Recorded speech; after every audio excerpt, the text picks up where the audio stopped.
Happy 2025. We got the first fishing report video for the new year, guys, for our Lakes Degray, Lake Washita, and Lake Hamilton here in the Hot Springs area, guys. I've been on the water a lot in the last 2 weeks, and then I'm going to be able to share how we're going to target bass in the upcoming 2 weeks. I do these videos once every 2 weeks for our Hot Springs lakes. We got a big bass alert, as we did on our previous video, and we got some other fishing strategies and talks about, because guys, one thing I know that's happened is the weather.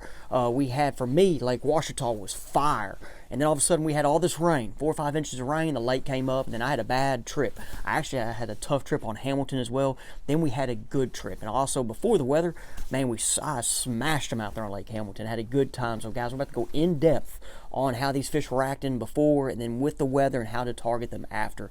Welcome to the Fishing Coach YouTube channel. Jimmy Easterling, I go by Coach E, guys. Thank you for watching the video today. Appreciate you guys on the comments. Go ahead, leave me some comments if you have any questions down there or any feedback, guys. I appreciate the guys and ladies I've met at the ramp also. Guys, I've had a few people lately stop me at Hamilton, because there's been so many of y'all out there getting ready for that New Year's tournament, or just, I guess, the word got out that the lake was fishing good. I met a lot of people coming up to me while I'm fishing, people stopping me at the ramp. I mean, there's one day I stayed at the ramp for an hour just talking to people, and I got home a little later than I was supposed to. But guys, I appreciate y'all. Like I said, thank you. I've gotten so much positive feedback. If I haven't got any negative feedback, probably because no one's wanted to tell me to my face about negative feedback, okay? But anyway, guys, real quick before we get into the report, depth on the lures, strategies, okay? I'm going to say this video is brought to you by Futural Marine. Guys, I just want to share right now, there's 2 boats I'm going to talk about that are for sale. We have the 2022 Triton 20 TRX. I was in that boat for 3 months. Man, one thing I like about the boat is the fishability. It is not just a good riding safe boat, but man, it is a great boat to fish out of on like our lakes, Washita, Degray, Hamilton. Also, guys, they right now have an Icon up there, a 2024 Icon, 21 LX. Both these boats, I'm pretty sure, are going to be at the boat show. I will be there at the boat show. So if you're at the boat show, come on over there and talk to me, man. Let's just talk about fishing, talk about the boats. Okay, if someone buys this Triton, or let's say, it's kind of weird how I'm going to do. I'm giving a fishing trip away for whoever buys the Triton, okay, or helps lead someone to the Triton. I'm going to try to figure that out. I'm going to get a fishing trip away. Also, guys, want to say thank you to Generation 3 Tire and Auto. They're right there on Military, okay. The oil change and the tire prices are going to compete with any of them, but the big thing is it's a 3rd generation family business. My man there that runs the store, his dad ran a store, and then his grandpa, and they're all 3 there at times still working. So appreciate your Generation 3 Tire and Auto. Last, right now, we're going to talk about Sawco Roofing Company, another blue-collar family-owned business there in the central Arkansas region. They will come out to your houses, not just in Hot Springs, but other places across the state. Right now, they have a sale and a Christmas kind of sale, holiday sale kind of going through January. If you, though, like me, I don't know much about roofs, but there's someone you're going to be able to trust, and they're going to be able to let you know if you need a new roof, the whole process through it, how it goes with insurance. They're going to shoot you straight, and that's one thing I've learned with the roofing businesses. There are some people out there that are pretty sketchy.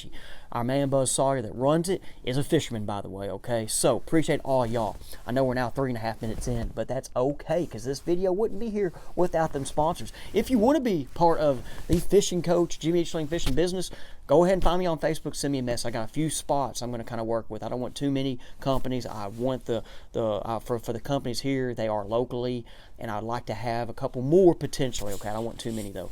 Guys, let's first talk about Lake Degray. Lake Degray right now, it's slowly, it's slowly coming up. It came up about 4 or 5 foot after that rain. Before, okay, guys, I know the fish were on the outside grass line, getting targeted really good. The 1 to 3 pound fish were on that outside grass line and starting getting brush. Targeted really good with, I know, bladed jigs, lipless crankbaits, and the jerk baits. Our man, Easton, okay, my man, Easton Gray. Let's talk about Easton. Easton has done 2 to 3 on the water lesson trips with me. His first one was this last year. Guys, Easton has taken these trips and has studied fishing, taken a lot of time on the water with his dad and mom. There are times, I mean, he's out there, his mom's taking him, he's running the trolling motor, he's doing everything. Our man Easton just caught a 9.5 pound largemouth out of Lake Degray. Shout out to Easton, man. 15-year-old kid, I believe, 14, 15, I don't know, giant fish for a kid that age. Supposedly, this fish, okay, all right, I say supposedly, I wasn't there. Brushy Creek, okay, off a point, football jig, okay, in a brush pile. I think brush pile was a cover. But that's what I'm going to say, guys, is the football jigs is a great way from December through the winter, we know, to catch big fish. I like to throw a bigger football jig, at 1/2 to 3/4 ounce to 1 ounce size. One thing I've even learned with the forward face and the live scope lately is how these fish are so deep on points. And I caught these fish before live scope with football jigs, and now it's making sense how to watch them react to the jig head minnow and stuff that we've done on our on the water lessons. So for Degray, now that the water has came up though, which has been something for all of our lakes. Okay, those fish, there are going to be some fish that's going to, I think, move into that inside grass line. You're still going to have your fish deep that's going to be on your points. And the thing that I've even learned is interesting, guys, with the live scope is how they will move around the points. There'll be one day here, then here, and it kind of makes sense now fishing without it, how times you catch them here and here. But guys, with the lakes coming up and we have some stain and color water, you cannot beat out that shallow bite in your mid to upper river sections. We're going to start having some cleaner water come through, and there's going to be some fish, you know, that move shallow, but there's going to be that time that water color is going to be perfect, and you're going to be able to target them with lipless crankbaits like this one right here. I made a video a couple years ago. I just showed a reclips of it, but this lipless crankbait right here, and there's a bunch of different lipless crankbait. This is 6 Cents Quake right here. I know I like the Strike King. There's the Ozuri. There's Durarouse. There's so many good lipless crankbaits out there. But Degray up there, look in that river section, look for them rock transitions. But that's one thing I know. If you want to go catch a lot of fish for Degray, it's going to be that shallow crankbait game, that lipless crankbait game up the river. Okay, now I'm going to talk about lures for them all, guys. We know the Alabama rig is going to be a player at Degray, the minnow, and all that. But guys, that's just I'm going to kind of get more into these lures and other lakes that I'm going to get to. Okay, like Hamilton, we're about to talk about. Hamilton, guys, before the water came up, okay, that lake was fire. A lot of fish getting caught in a variety of ways, from your crankbaits to your jigs to Alabama rigs, jerk baits, the minnow. I went out there, guys, the Friday before we had all the rain, and there was already rain that came through, and the water was a little dingy, you know. But I caught them deep off main lake points with the minnow, and then I also caught them on the runoff. It was right after that first rain, and there was a runoff bite. I'm going to have a video of that coming out. During the runoff video, I caught them mostly on the bladed jig, okay? And, man, I had a blast. I had almost 19 pounds. Biggest one was 4.4. I mean, they all looked like the same fish, okay? But what I was going to share is now that the rain came through, we had all that rain, the lake got more muddied. It got tough. I had a guide trip, guys. It was one of my worst ones of the year. We only boated one fish in 4 hours. They lost a couple. But then 2 days later, I had a guide trip out there, and we caught some really, really good ones. The bait of choice that time during that guide trip was the big single Colorado blade spinnerbait. It's the Booyah Covert series. That's Jason Christie's. Now, the two that I had our guys throwing after we got some on this, I then had the one with the red head and then a freeloader on it, straight tail instead of the paddle tail. This one got bit as well. We also, though, during that muddy water stain, we're fishing rock transitions with the lipless crankbait. Got a DT6 right here. Rock crawler is another good one as well. And guys, all the baits and tackle that I talk about, if you're curious on, it's going to be down there in the description. Once again, man, send me a message on Facebook or down below. There's so many good lures out there, guys, and I'm not just going to say throw this, okay? Now, if a company wants to pay me a lot of money, I'll tell you to. But right now, I'm going to tell you exactly what I'm throwing, what I would recommend. I try a lot of stuff, okay? And so that's just that right there. But if you kind of want to, you know, and tell me your ideas too. There's a bunch. We even were throwing the original chatterbait, catching fish with it, not just the jackhammer. The chatterbait still catches fish as well. So guys, looking forward to Hamilton. I'm going to be moving some of my trips on Hamilton. I have a couple Washita trips coming up. We're about to talk about Washita because Washita treated me bad after that rain came.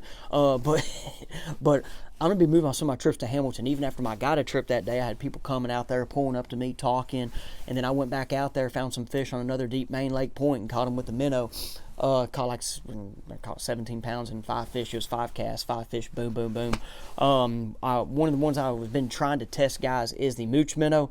Okay, it's pretty popular, as you guys have known. I mean, Wheeler, Cannell made a lot of money on this last year. One thing about it, though, and I'll say why I've started throwing the mooch minnow, is the water's more stained and dingy, and I think this little tail gives a little bit more vibration and action in the water. You see the white, but I started throwing some other shad patterns as well. And so that one, and this is just on the queen tackle head, you know, throw a variety, different jig heads. I love the Brazalo's jig head. I should have pulled that one out. If you don't want to buy tungsten, you can buy Danny's jig head, the Brazalo Custom Lures. I'll put that down there too, the TKO jig head, all right? So there's that there. And then the Alabama rig, let me go ahead and show that before I get to Washita. Y'all know Black's Custom Lure. Locally, old Jamie Black, local hammer, he's caught a few on Hamilton as we're talking about it. But guys, I've been fishing on the lower end. I've not been up, but I started getting good reports of it up. And I should have mentioned it earlier, I'm kind of curious how the tournament there that's going on today is going to be. I know today it's calm, no wind, bluebird skies. I know what I would be doing. I'd be still fishing those deep fish. But I know there's going to be a lot of talented anglers that can fish shallow.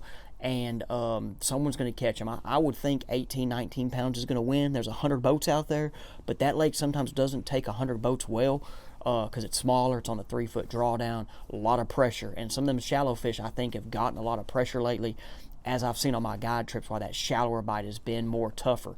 But I've been on that lower end, and like I said, some of the good reports I've gotten after I fished was on that mid to upper end, probably because that cleaner water was starting to come through. But guys, as I'm saying, I'm catching fish deeper on main lake points. There are fish shallower on the main lake points too, on them transitions. And you got your shallower brush piles as well. And I've heard some good fish getting caught out of brush. I've not caught any good fish out of brush, but I hear about it, So if that's true or not, guys, but there's so much brush on that lake, there's always going to be a brush pile that's hot. So I'm looking forward to getting back out there with some of my on the water lessons, and I have some guide trips that we're going to be doing. But one thing too, I'm curious on the day on that tournament is if a giant's going to be caught. I've not seen many big fish. I have seen big fish in brush, but they're, of course, hard to catch. And how I've actually pulled these big fish out is by the new core tackle weedless wacky rig hook. So, like, I would swim an Alabama rig over the brush pile. Maybe a fish would come out. I'd throw this in there, and all of a sudden I'd pull out 3 fish that are like 7 to 9 pounds, like giants on a couple brush piles. And you're like, Jimmy, they could be catfish. Okay, yeah, they could be catfish. They look like bass to me, as many as I've seen.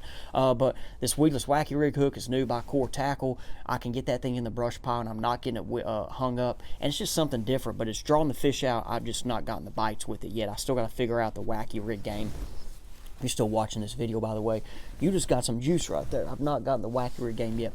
Now let's talk about Lake Washita, guys. I had a sweet trip at Lake Washita before the water went up, man. We had 15 pounds, caught a lot of fish, lost one good one. I think it would have put us in the 18-pound range. That same day, Bo Browning was out there with one of his buddies, and they had like 22 pounds. They blasted them. They were more on that central to west end of the area. Y'all know I've been on that east end in that deep, clear water. On my day before, this is my good trip out there, we were catching them anywhere from 30 to 80 foot. We caught fish on bait. We caught fish off main lake points, secondary points in creek. If I had a creek with no bait, then we're targeting those points where creeks intersect or kind of meet. And if there was bait fish in the area, I'm looking for fish around the bait. Then, guys, I had a trip after the lake went up. And, guys, if y'all been watching the reports, I've had some really good trips out there in the last month. I think in 36, 37 days, I've been out there in 16 trips. We've had 12 to 17 pounds for our best 5 on the water lessons offshore trips. And this is with guys that sometimes have most of them have never fished in 50 to 70 feet. And so it's been really good to us. But this trip, after the lake went up 5 foot, man, it was bad. I mean, we boated maybe 8 fish, 1 largemouth. It was my worst trip of the year out there on Washita, definitely for this time of the year. But with the lake went up, guys, all of a sudden there are different ways, of course, to catch them. If I was fishing a tournament that day, or if you want to go out once again catching fish, I'm going to be targeting that inside grass line. I'm going to be throwing the lipless crankbait. A jerkbait's about to be a player. There are some fish moving shallower. That west end of the lake, after that mud kind of came through and it got blown out, there's going to be a shallow crankbait bite game, kind of similar to Degray. There's going to be a shallow jig bite game on them channel swing rock points. There's so many different ways to catch them than the deep ways. And those fish that day, just the deep ones, just were not cooperating. But they're still going to be there. And then, after the kind of level kind of settles and everything gets going, they're going to eat again. But like I said earlier, I'm going to be moving my trips back kind of to Hamilton, I think, just because it's easier to catch fish in 30 to 50 foot than 50 to 80 foot with my on-the-water lessons. And so, guys, Washita, once again, one thing I've been hearing about Washita, though, from other people I've talked to, the grass bite wasn't really good before, and I think that's because of the water level where it was. Now that it's came back up, that water, there's going to be more oxygen, more room there. I think those fish are going to start using that grass in some of those areas a little bit more. So guys, let me know how fishing's been for you. Appreciate you watching the report today. Now guys, come back and see me tomorrow on the Fishing Coach YouTube channel.